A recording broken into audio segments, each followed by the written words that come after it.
Hello po. Ito na naman po, nagbabalik po ang ating pagbabasa ng tarot sa Pamilya Duterte. Ano nga ba ang buhay ng mula ang Tatay Digong sa kanilang tabi? At ito po ay ang part 2 ng buhay at kung ano ang nakikita ng tarot sa Pamilya Duterte.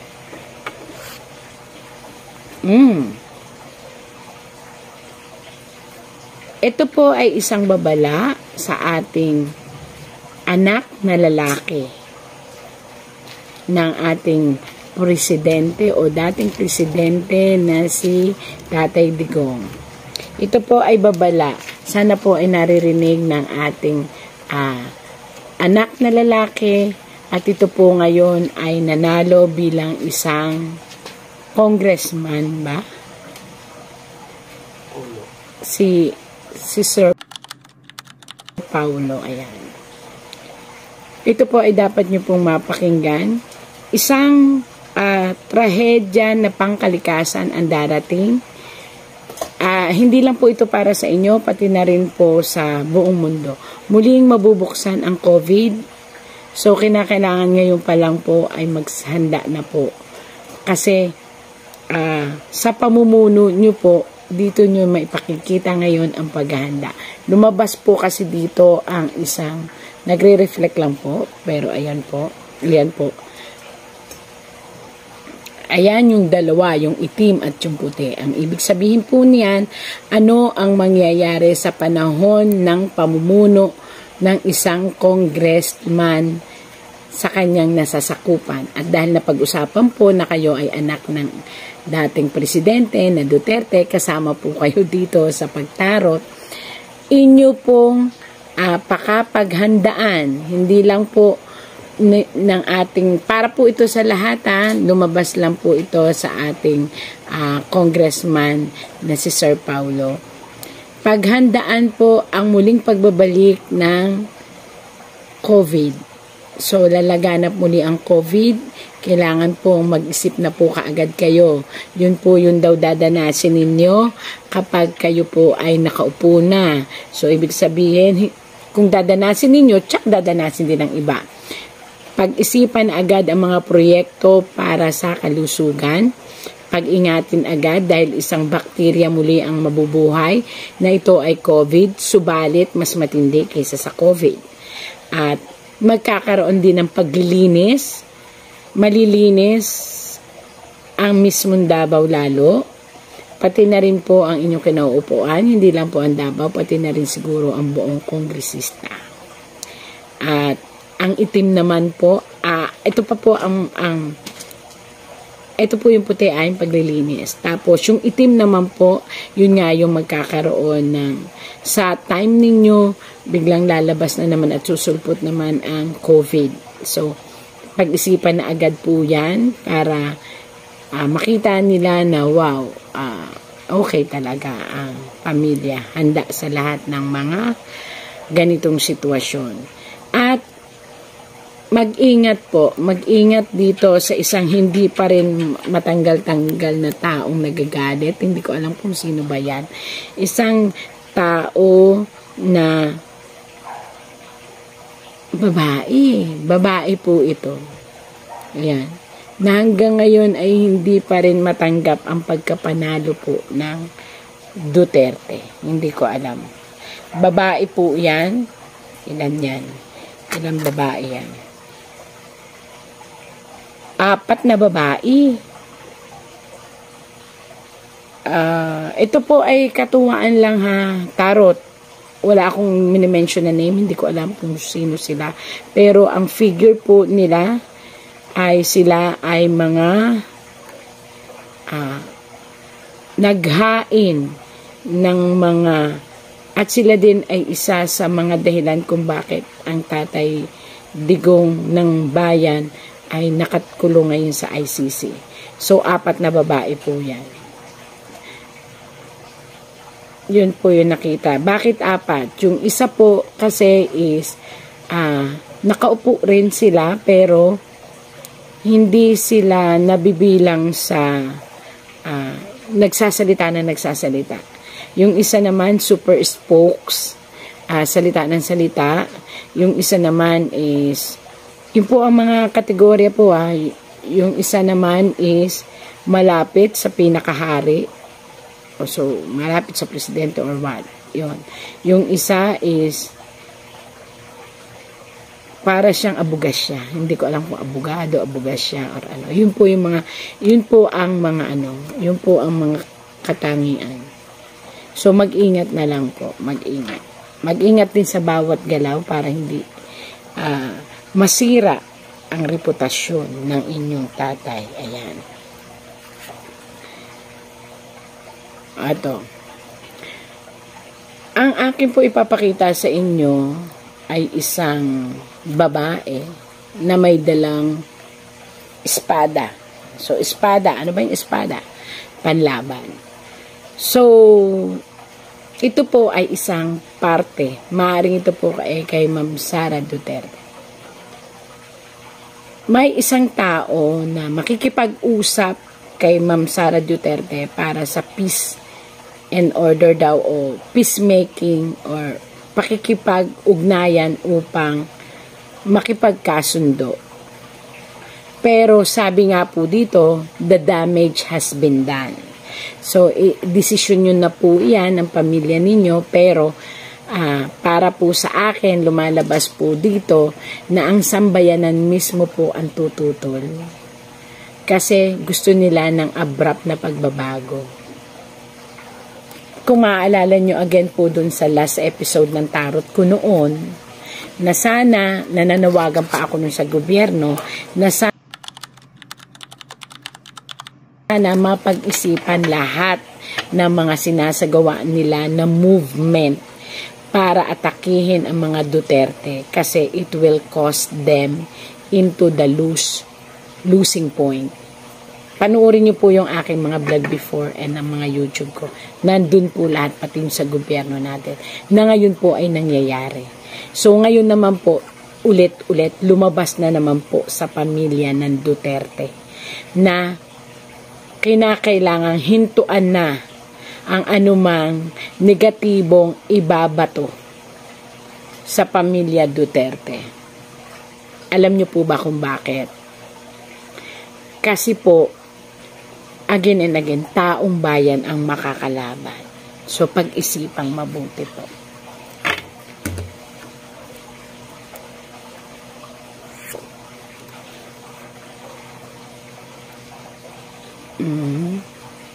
At para naman sa pamilya,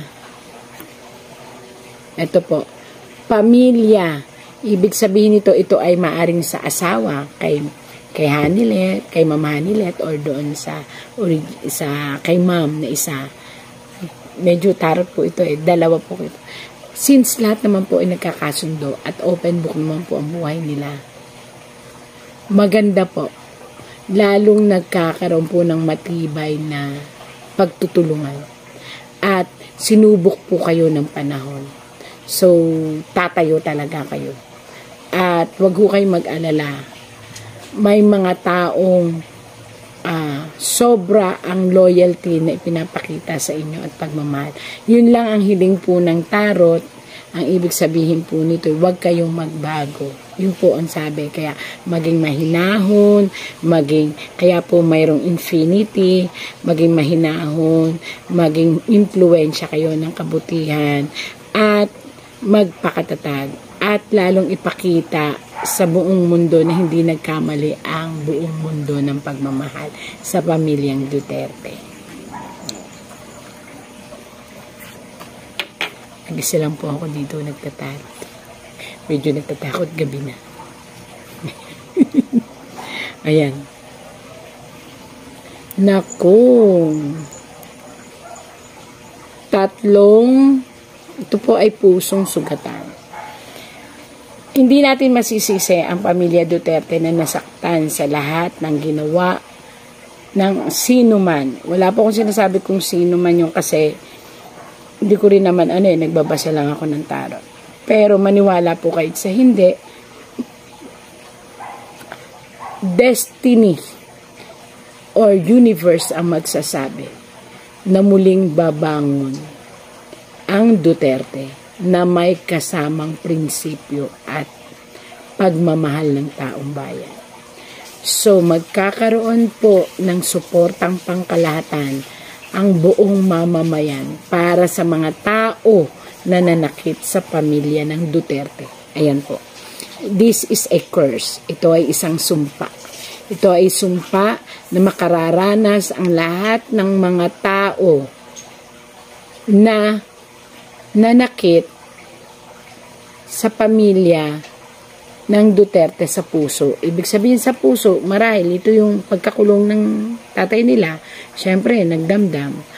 At ang pusong duguan ay mamahalin ng sambayanan at isang sumpa.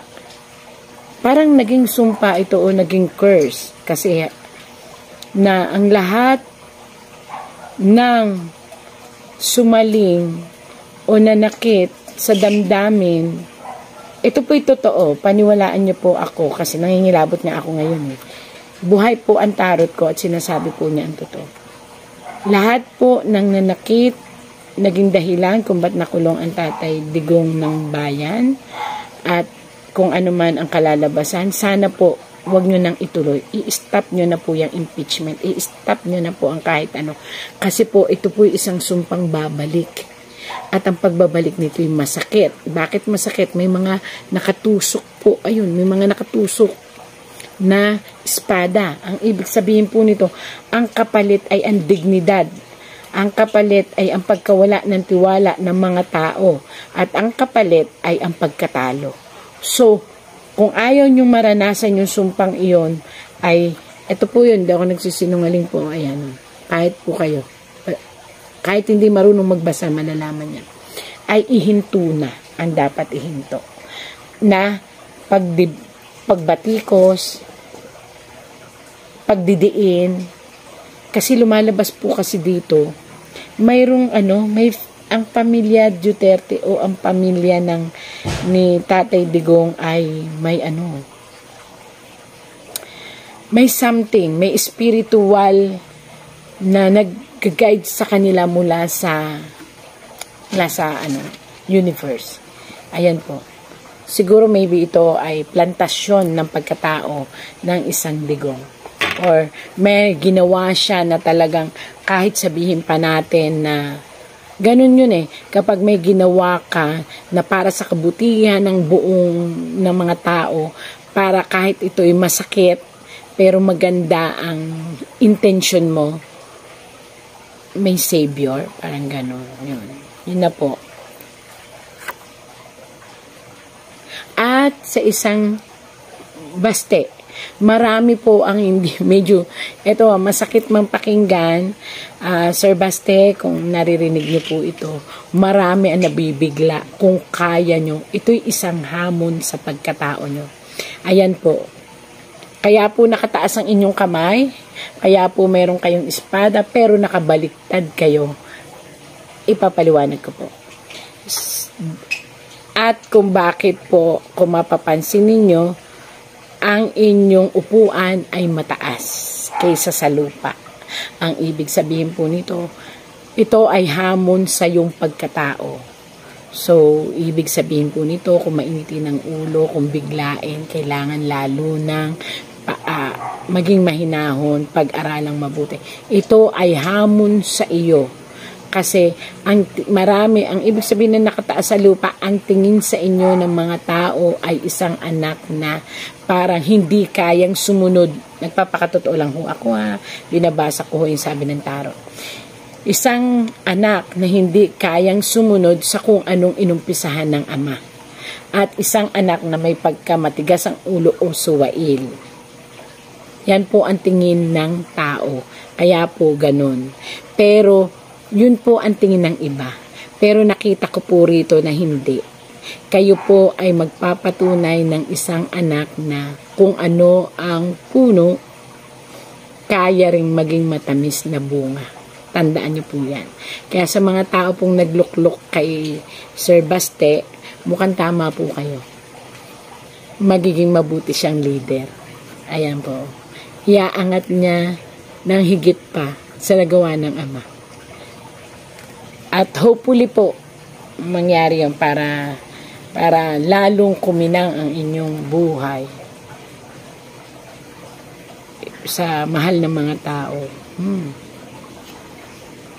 Isang propaganda ang gagawain ng pamilya, ang muling pagbibigay at pagbabalik. Pagbibigay at pagbabalik ng tulong sa mga mamamayan, mga programa. Wow, maganda ito. Mga programa na tinanggal ay muling ibabalik. At mukhang sa Kongreso yan, gigisahin ng ating ibinoto ng mamamayan na si Sir Paulo. Balakin po ito ni Sir Paulo, ha. Ibabalik ang mga programa na nakakatulong sa sambayanan na tinanggal. At babatikusin niya ang mga bagay-bagay na dapat ay maibigay sa mga parang ang pinaka-main niya, militar at saka teacher. At ayan o. At health. Ayan. Health. Ayan. Ang ganda po. Binabasa ko lang po, baka naman iba siya ko dyan. Yan, maka Duterte yan. Kaya ang gaganda ng binabasa. Hindi po, yun po ang sinasabi talaga ng tarot. Kahit naman po the last time na nag-vlog ako, nakita nyo, sinabihan ko po ang ating gobyerno na dahan-dahan, wag nang ituloy ang mga balakin dahil ito'y magkukos ng napakalaking gulo. Itinuloy nila. O ayan, nagkagulo. At maaaring ito ay magsimula ng pagbagsak ng kanilang kinauupuan. O yan, nangyari nga. Kaya nga, pantay ho ako. Binabasa ko lang ang dapat basahin. Wow.